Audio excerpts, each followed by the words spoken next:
The Galactic Council chamber fell silent as Ambassador Rebecca Torres stepped onto the central platform. Around her, representatives from 47 species sat in their environmentally controlled pods, each one a testament to the delicate nature of life across the cosmos.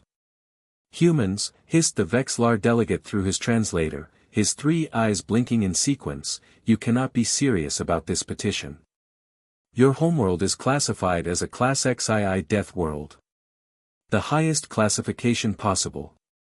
Rebecca smiled, the expression making several delegates recoil.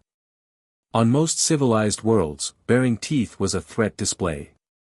"That's exactly why we're petitioning to join the Galactic Military Corps," she replied calmly. "Earth isn't just a death world, Ambassador. It's the death world. And that makes us uniquely qualified." A ripple of confused chirps and clicks spread through the chamber. The council chairman, an elderly Morphean named Vel'Thaz, raised one of his 4 arms for silence. "Ambassador Torres, perhaps you should explain. Our records show that Earth has survived 6 mass extinction events, hosts diseases that can eliminate entire biospheres, weather patterns that would tear apart our capital ships, and predators that hunt for sport rather than necessity. Why would this qualify you for military service rather than hospitalization?" Rebecca activated the holographic display, and Earth appeared above them in all its terrifying blue-green glory. "Let me start with something simple," she began. "Gravity. Earth's gravity is 9.8 meters per second squared. The average among spacefaring species is 6.2. We grow up carrying 50% more weight than most of you. Every single day." She tapped the display, zooming into Earth's oceans. "Our oceans cover 71% of our planet's surface. They average 3,688 meters deep. The pressure at those depths would crush any of your standard vessels. Yet Earth has creatures that live down there. We've named one the vampire squid.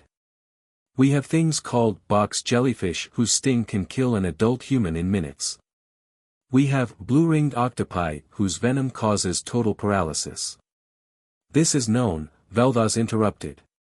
"This is why Earth is classified as—" "I'm not finished," Rebecca continued, her voice hardening. "Those are just the oceans. On land, we have the Australian outback, where temperatures exceed 50 degrees Celsius. We have the Amazon rainforest, where it rains almost constantly and thousands of species compete in a biological arms race that never ends. We have deserts like the Sahara that span 9 million square kilometers of wasteland. We have the Arctic and Antarctic, where temperatures drop to -90 degrees Celsius." She paused, letting the numbers sink in. Most species in the Council required environmental suits if temperatures varied by more than 10 degrees from their optimal range. "And humans live in all of these places," she continued. "We don't just survive them. We thrive. We build cities. We raise families." A human named Ernest Shackleton once led his entire crew to safety across Antarctic ice after their ship was destroyed. They survived for months in conditions that would kill most of you in hours. "But it's not just the environment," Rebecca pressed on. "It's everything. Our planet's rotation gives us days and nights. Many of you come from tidally locked worlds with constant daylight or twilight zones.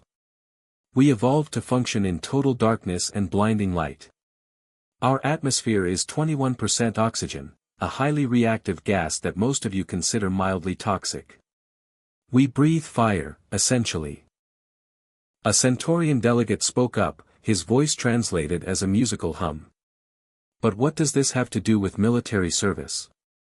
Surely you don't expect us to fight on Earth?" Rebecca's smile returned, sharper this time. 3 months ago, the Krell horde attacked the mining colony on Theta 7.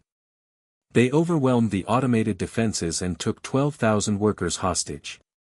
The colony administrator sent a distress signal. By the time your nearest fleet could respond, it would have taken 6 weeks. She changed the display, showing a recording. A human cargo vessel was 4 days away. Captain Michael Patterson and his crew of 37. They weren't soldiers. They were freight haulers, a pilot, an engineer, some cargo handlers. The recording played.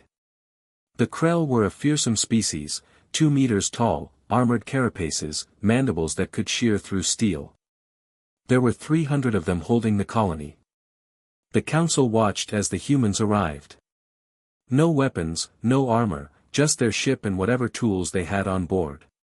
Captain Patterson contacted the Krell, Rebecca narrated. He told them that humans were from Earth. He told them what that meant. The Krell laughed and threatened to start executing hostages. On the screen, the humans moved. They used their cargo loaders as weapons, their repair torches as flamethrowers, their overwhelming physical strength to tear through Krell defenses. They moved through the colony with a speed and ferocity that seemed impossible. When they sustained injuries that would have incapacitated other species, they kept fighting. One crew member named Jennifer Martinez fought for 10 minutes with a fractured leg and 3 broken ribs.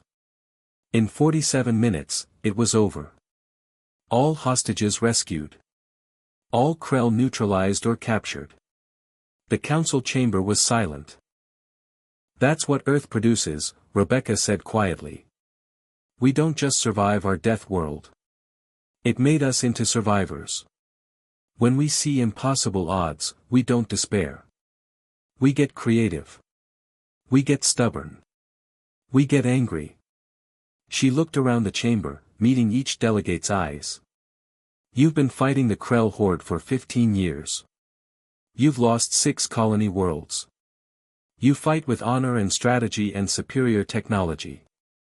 That's admirable. But we fight with something else, she continued.